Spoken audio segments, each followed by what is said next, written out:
সবাইকে কাঁদিয়ে চলে গেলেন দেশের প্রথম নারী ও তিনবারের প্রধানমন্ত্রী বেগম খালেদা জিয়া। আর এই নিয়ে আরও জানাতে এভার কেয়ার হাসপাতালের সামনে থেকে যোগ দিচ্ছেন সহকর্মী খালেদ রায়হান। খালেদ রায়হান, আপনি সকাল থেকে আমাদের সাথে আছেন। এখন সেখানকার পরিস্থিতি কি, এবং কেউ কে এখানে এসেছেন কিনা, নেতা কর্মীরা সেখানে কেউ গেছেন কিনা, এবং পরিবারের কারা কারা সেখানে এখন উপস্থিত আছেন?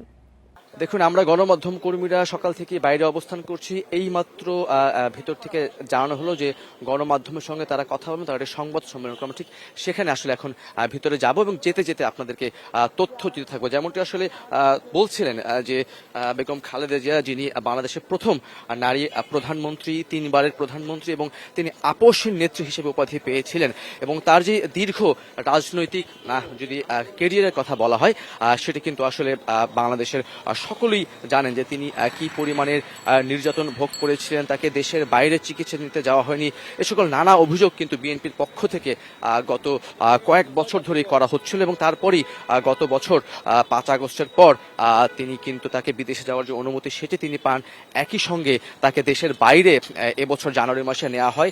সেখানে তিনি প্রায় মাসখানেক চিকিৎসাধীন থাকার পরে তিনি বাংলাদেশে সুস্থ হয়ে ফেরত আসেন। তারপরে একাধিকবার এভার কেয়ারে আসলেও এই চলতি বছরের 23 নভেম্বর অনেকটা সংকটাপন্ন অবস্থায় তাকে কিন্তু এই যে বলা যায় এভার কেয়ার হাসপাতাল, সেখানে তাকে নিয়ে আসা হয়। আমরা আসলে ভিতরে প্রবেশ করছি, হাঁটতে হাঁটতেই ভিতরের দিকে যাচ্ছি, এবং সেখানে একটি সংবাদ সম্মেলন হওয়ার কথা রয়েছে, যেখানে পুরোপুরি বিস্তারিত জানানো হবে। যদিও গতকালকে রাত 11টার সময় ডাক্তার জাহিদ হোসেন জানিয়েছিলেন যে কি কি অবস্থা তার রয়েছে, অত্যন্ত সংকটাপন্ন অবস্থা, এবং একই সঙ্গে বলা হয়েছিল যে সর্বোচ্চ খারাপ অবস্থায় তিনি কিন্তু রয়েছেন।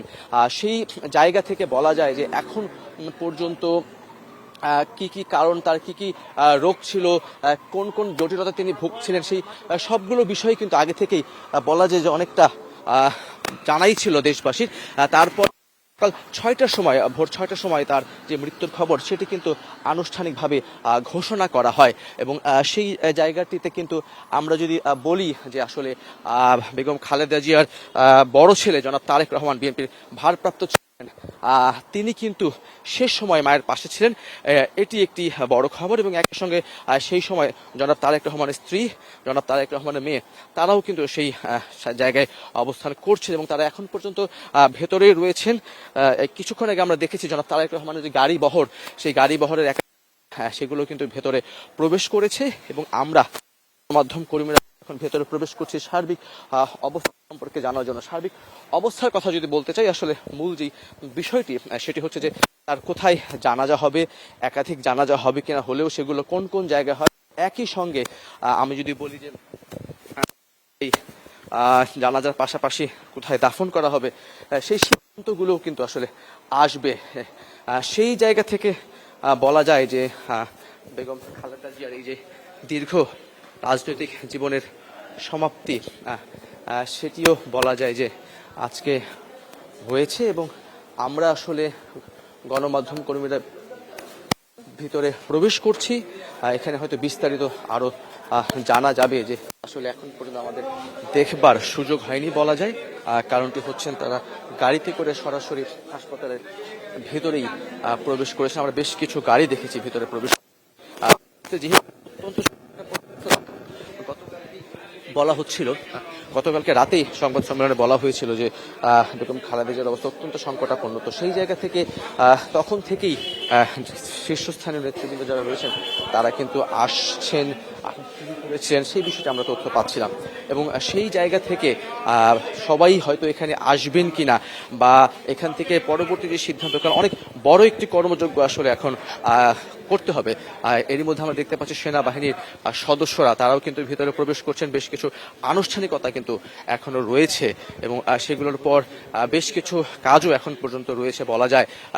যে সকল জায়গায় জানাজা পড়া হবে, দাফন করা হবে, এবং যেই বিপুল পরিমাণে নেতৃবৃন্দ বা নেতা কর্মী আছেন তাদের উপস্থিতি, দেশের সাধারণ মানুষের উপস্থিতি, এই সবগুলো বিষয় যাতে নির্বিঘ্নে হতে পারে, সেগুলো নিরাপত্তা নিশ্চিত করার পাশাপাশি সার্বিকভাবে যাতে হতে পারে, সেই বিষয়গুলোও কিন্তু আসলে বলা যায় যে আমাদেরকে জানানো হবে। যদিও সংবাদ সম্মেলনে একটি কথা বলা হয়েছিল, এবং সেজন্য আমরা ভিতরে প্রবেশ করেছিলাম, কিন্তু সংবাদ সম্মেলনটি আসলে কোন জায়গায় হবে সেই সুনির্দিষ্ট তথ্যটি কেউ কিন্তু এখন পর্যন্ত দিতে পারেনি, যার ফলে আমরা সেখান থেকে আমরা এখন বের হয়ে এসেছি এবং বের হয়ে এসে আমরা বাইরে আবার অবস্থান করছি এবং সেই অবস্থানের মধ্যেই আমরা কিন্তু জানানোর চেষ্টা করব যে বেগম খালেদা যে পরবর্তী যে ধাপগুলো রয়েছে সেগুলো আসলে কি হবে। আমি যদি একটু আগের তথ্যগুলো দিতে থাকি, সেটি হচ্ছে যে 23 নভেম্বর বেগম খালেদা জিয়াকে অত্যন্ত সংকটাপন্ন অবস্থায় কিন্তু এই এভারকেয়ার হাসপাতালে আনা হয় এবং সেখানেই আমরা এই দলের যেই বলা যায় যে একজন সদস্য, তো সব মিলে বলা যায় যে আমরা আসলে এখন পর্যন্ত অপেক্ষা করছি এভারকেয়ার হাসপাতালের ভিতরে। হয়তো কিছুক্ষণ পরে একটি সংবাদ সম্মেলন হবে, সেখানে জানানো হবে যে কখন। একটু আগে জানালেন যে 5 মিনিটের মধ্যে আমাদের, আচ্ছা ঠিক আছে সেটি বলছেন যে 5 মিনিটের মধ্যে জানাবেন যে কখন তার যেই সংবাদ সম্মেলন। রায়হান, আপনি আমাদের সঙ্গেই থাকুন, আমরা আবার আপনার কাছে ফিরবো।